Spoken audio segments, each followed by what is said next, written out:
Shalom. Selamat siang bagi kita semua. Buat anak kelas 10, bagaimana kabar kalian hari ini, Nak? Ibu berharap kalian dalam keadaan sehat. Puji Tuhan, hari ini kita belajar kembali dalam bab 2 dengan judul Melangkah Bersama Allah. Ayat firman Tuhan yang akan Ibu bacakan untuk kita semuanya. Yang pertama terambil di dalam Mazmur pasal 139 ayat 13 sampai dengan ayat 14. Demikianlah firman Tuhan. Sebab Engkaulah yang membentuk buah pinggangku, menenun aku dalam kandungan ibuku. Aku bersyukur kepadamu oleh karena kejadianku dahsyat dan ajaib. Ajaib apa yang kau buat, dan jiwaku benar-benar menyadarinya.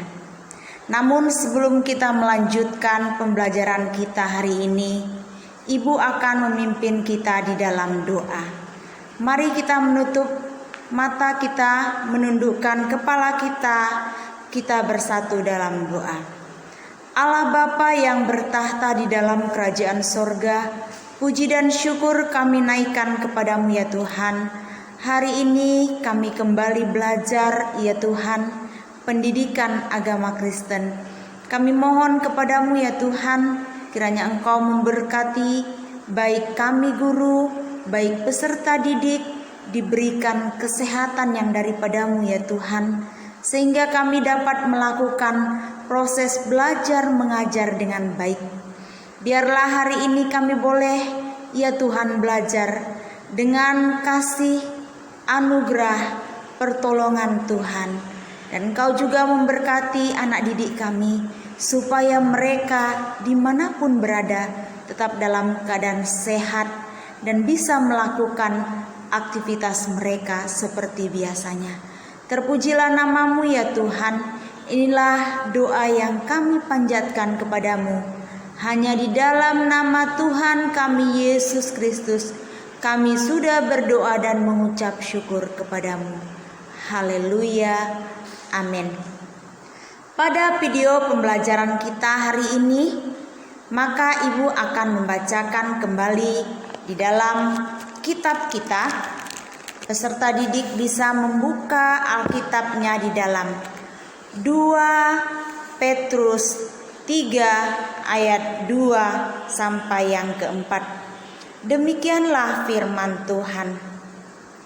Supaya kamu mengingat akan perkataan yang dahulu telah diucapkan oleh nabi-nabi kudus, dan mengingat akan perintah Tuhan dan juru selamat yang telah disampaikan oleh rasul-rasulmu kepadamu.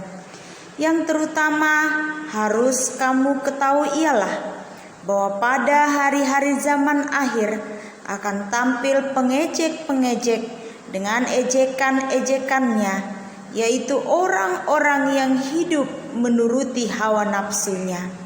Kata mereka, di manakah janji tentang kedatangannya itu? Sebab sejak bapa-bapa leluhur kita meninggal, segala sesuatu tetap seperti semula pada waktu dunia diciptakannya. Demikianlah firman Tuhan, dan kembali Ibu akan membacakan firman Tuhan di dalam Roma 8 ayat 38 sampai 39. Demikianlah firman Tuhan. Sebab aku yakin bahwa baik maut maupun hidup, baik malaikat-malaikat maupun pemerintah-pemerintah, baik yang ada sekarang maupun yang akan datang, atau kuasa-kuasa, baik yang di atas maupun yang di bawah, ataupun sesuatu makhluk lain, tidak akan dapat memisahkan kita dari kasih Allah yang ada dalam Kristus Yesus Tuhan kita. Anak didik sekalian, materi kedua adalah Allah hadir dalam kematian.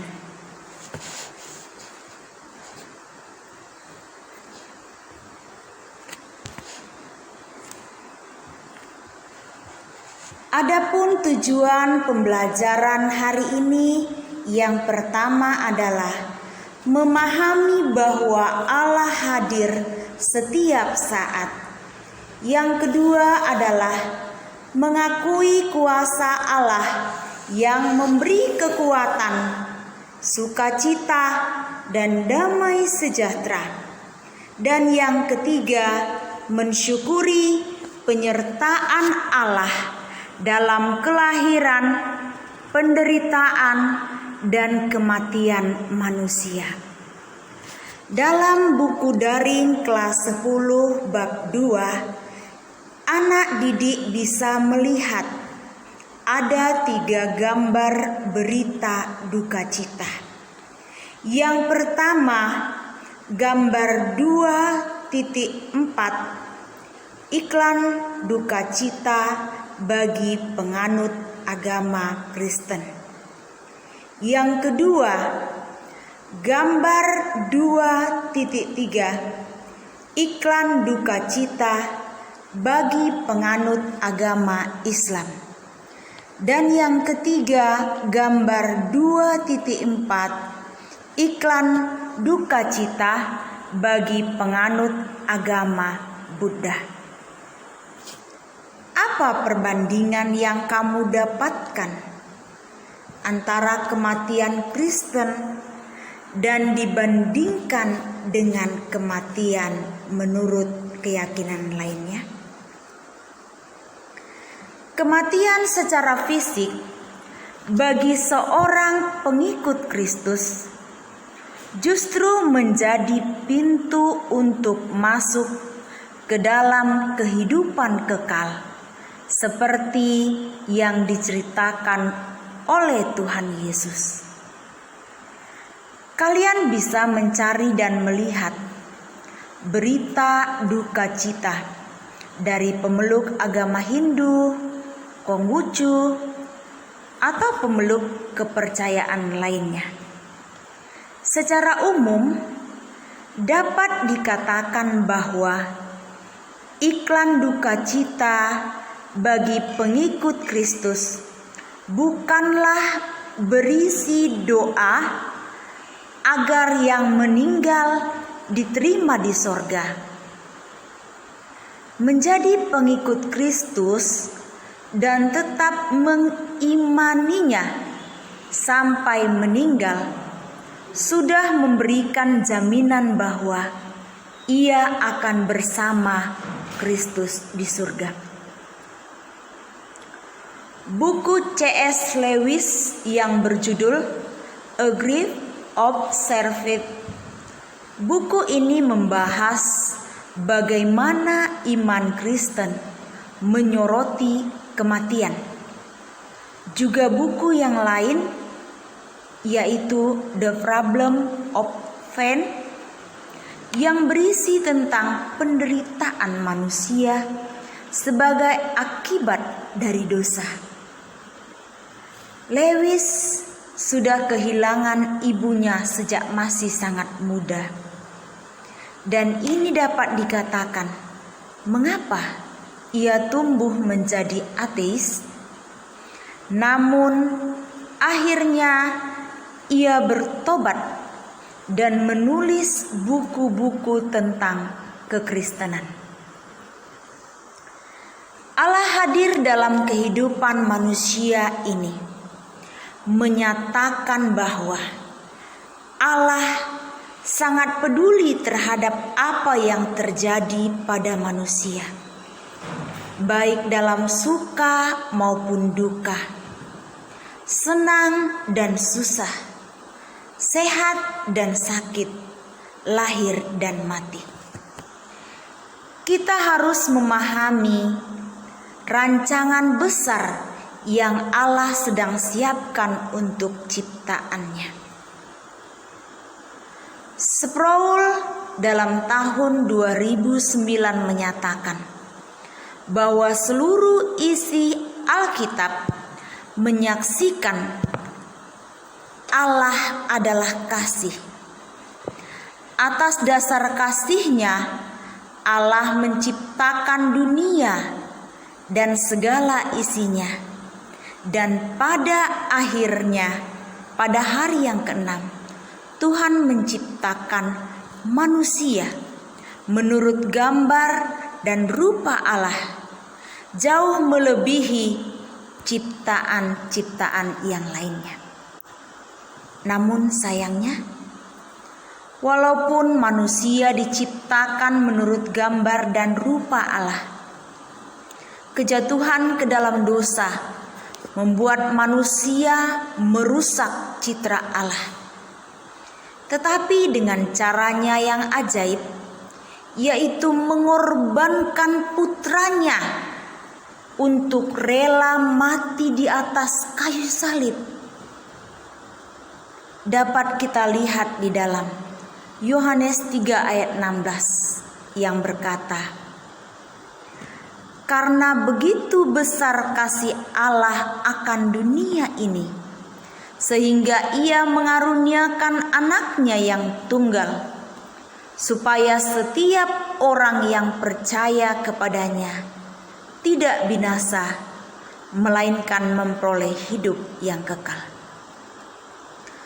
Dalam kitab Roma sangat jelas dikatakan bahwa pemahaman iman yang perlu dimiliki oleh setiap orang percaya, dan bukan karena perbuatan baik yang manusia lakukan. Bagi mereka yang hidup dalam Kristus, penderitaan menjadi bagian yang tidak terpisahkan. Sama seperti Kristus juga sudah menderita karena menanggung dosa semua umat manusia.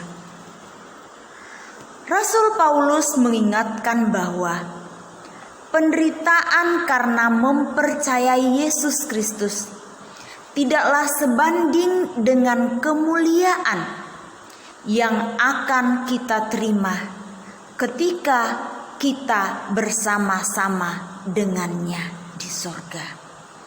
Roma 8 ayat 18. Untuk menutup pembelajaran hari ini, Ibu akan membacakan kisah seorang anak haram. Judulnya adalah "Saya adalah Anak Haram". Ibuku bisu, tuli, dan sangat miskin. Suatu hari, ibuku diperkosa hingga hamil. Ibuku melahirkanku di kebun yang sepi tanpa bidan. Yang menolong ibuku untuk melahirkan adalah seorang ibu tua pemilik kebun. Kami hidup sangat miskin, sehingga dalam umur yang masih sangat muda, aku terpaksa bekerja untuk mencari sesuap nasi untukku dan ibuku yang saat ini menderita stroke. Aku bekerja sebagai buruh kapas di perkebunan kapas. Aku benci saat itu. Aku kecewa karena Tuhan tidak adil dalam hidupku. Aku bergumul dalam penderitaan. Sungguh, aku tidak paham mengapa aku dilahirkan dan tak melihat kehidupan yang baik di masa depan. Teman-teman seusiaku mengejek dan memanggil aku si anak haram. Suatu hari, aku bertemu dengan seorang pendeta. Beliau berkata kepadaku, "Azi," namaku adalah Azi, "tahukah kamu bahwa hidup ini adalah anugerah, Nak? Tuhan memberikan kebebasan untuk memilih. Apakah kamu mau tetap mengeluh seperti ini atau bangkit dari kemiskinan? Itu merupakan pilihan bagimu. Perlu kamu ketahui bahwa rencana Tuhan atasmu bukan rencana kecelakaan, melainkan hari depan yang penuh dengan harapan. Kata-kata pendeta itu membangkitkan semangatku untuk berdiri tegak, dan doa ibuku membuat aku kuat menghadapi tantangan hidup. Akhirnya aku keluar dari rasa kecewa dan tak berguna itu. Singkat cerita, aku mulai bekerja dengan giat untuk membiayai sekolahku dan ibuku. Tuhan memberkatiku dan meraih kesuksesan. Tahukah kamu siapakah aku? Aku adalah Azie Taylor Morton. Aku adalah Menteri Keuangan Amerika Serikat pada zaman Jimmy Carter tahun 1977 sampai 1981. Nah, peserta didik sekalian, tadi kita sudah mendengarkan secara bersama-sama kisah seorang anak haram. Tetapi hal yang luar biasa adalah ketika dia bangkit dan dia kembali mensyukuri atas apa yang Tuhan berikan kepadanya, membuat dia bangkit kembali dan meraih kesuksesan. Dia adalah seorang Menteri Keuangan Amerika Serikat pada tahun 1977. Anakku yang dikasihi Tuhan, biarlah melalui video pembelajaran hari ini, mari kita sama-sama bangkit. Jikalau ada di antara anak didik yang mengalami kekecewaan, yang mengalami keputusasaan, yang mengalami tekanan, dan yang mengalami akar pahit, datanglah kepada Tuhan dan berdoalah kepadanya. Untuk pembelajaran kali ini, kita akan berdoa dan Ibu akan menutup kita di dalam doa. Marilah kita sama-sama kembali menutup mata kita. Mari kita berdoa. Bapa di dalam kerajaan sorga, terpujilah nama-Mu ya Tuhan. Terima kasih buat video pembelajaran hari ini Bapa. Kami belajar firman Tuhan yang cukup jelas kami boleh pelajari. Kiranya Tuhan memberkati kami, baik anak didik kami, juga kami sebagai guru mereka, supaya kami sama-sama diberkati oleh Tuhan melalui kebenaran firman Tuhan yang sudah kami baca dan kami renungkan. Bapa di surga, Engkau memberkati, Engkau menolong kami semuanya. Kiranya kami diberikan kesehatan dalam masa pandemi ini. Kami tetap sehat dan selalu bersyukur kepada Tuhan atas apa yang Tuhan berikan kepada kami. Terpujilah nama-Mu ya Tuhan, termulialah Engkau ya Bapa.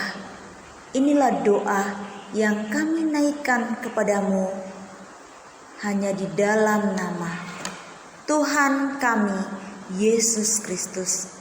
Kami menutup pelajaran kami hari ini. Di dalam nama Tuhan Yesus kami sudah berdoa kepadamu. Haleluya. Amin.